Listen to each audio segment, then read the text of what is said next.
And we're moving on here. The next question for Senator Cruz. Details are still being worked out, but Dr. Christine Blasey Ford may testify about her allegations of attempted sexual assault against Judge Brett Kavanaugh. Is there anything you could hear from her that could make you change your vote? Well, absolutely. And listen, I very much hope Dr. Ford comes next week and testifies before the Judiciary Committee. I publicly called for her to be given an opportunity to testify. I urged my colleagues. The allegations she's raised are serious, and they deserve to be treated with respect. And I hope that she comes and has a full opportunity to tell her story in a way that is respectful, but I also think Judge Kavanaugh deserves a full opportunity to defend himself and to let the American people listen and come to an assessment of what happened. We don't know right now, but we need to give them a full hearing.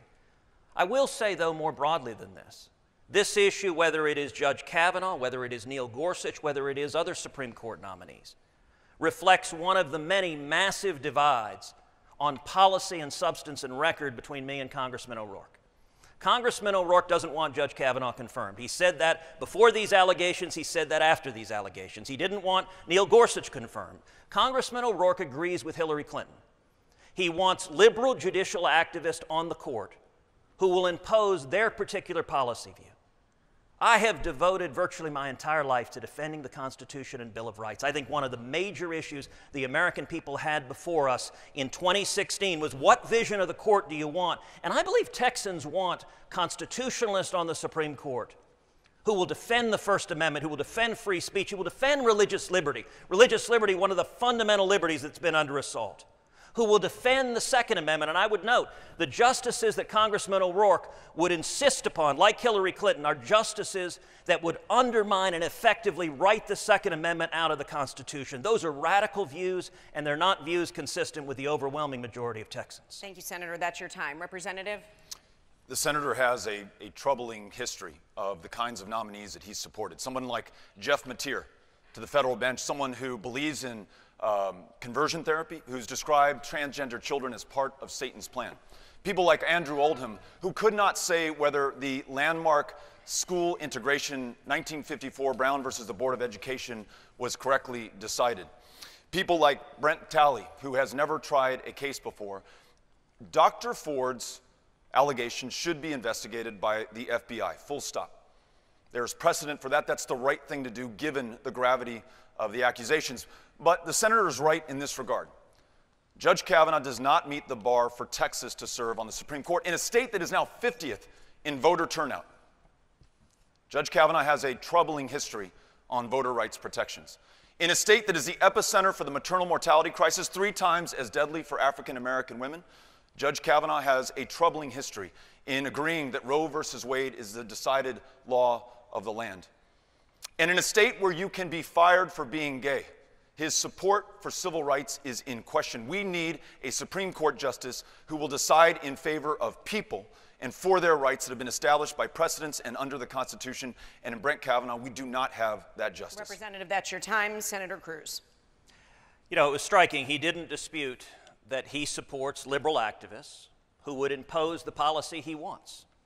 It's not a judge's job to impose policy. And he also didn't dispute that he wants justices that would undermine the Second Amendment. Let me talk for a moment about the case Heller versus District of Columbia. It's a landmark case that upheld the individual right to keep and bear arms under the Second Amendment. I represented Texas and 30 other states winning a landmark 5-4 victory, upholding your right to keep and bear arms. Congressman O'Rourke, like Hillary Clinton, wants justices who would overturn that. And let me tell you the position of the dissenters.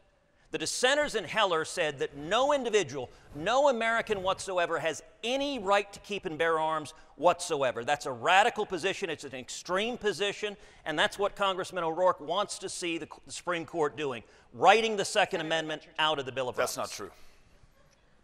And we are moving on here. Hold on. He disputed that. You can have a rebuttal. Of course I support the Second Amendment.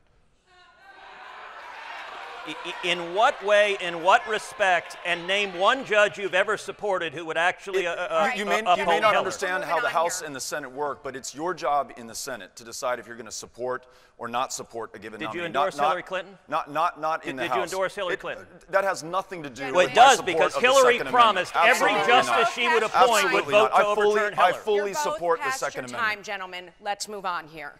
This question goes to Representative O'Rourke. Representative, you believe in universal background checks and an assault weapons ban in a very gun-friendly state. A poll from Quinnipiac University shows that about half of Texans do support stronger gun laws, while 45% do oppose them. Is Texas ready for a senator who wants to roll back gun rights? I think Texas is ready for a senator who will defend the Second Amendment, but also ensure that we can protect the lives within our lives. Both Senator Cruz and I were able to visit with students who survived the shooting at Santa Fe High School, to meet with some of those parents there. And students like Bree, who argued that we should have universal background checks because it makes our communities and our states demonstrably safer. We know that from those states that have adopted them that have seen a near 50% reduction in serious gun violence, fewer gun crimes committed against law enforcement, fewer boyfriends killed by their girlfriends, girlfriends killed by their boyfriends, and it is supported by most people in Texas, gun owners, non-gun owners alike, Republicans and Democrats. And listening to those who've served this country, put their life on the line, like the Vietnam veteran that I met in Wichita Falls, who said shortly after the Parkland shooting massacre there in that school that young man was better armed in that school against defenseless children than he was in the jungles of Vietnam. When I listen to the emergency room doctors who tell me that a handgun wound, if it is treated in time, if it doesn't hit a major artery or your heart, will be able to save your life.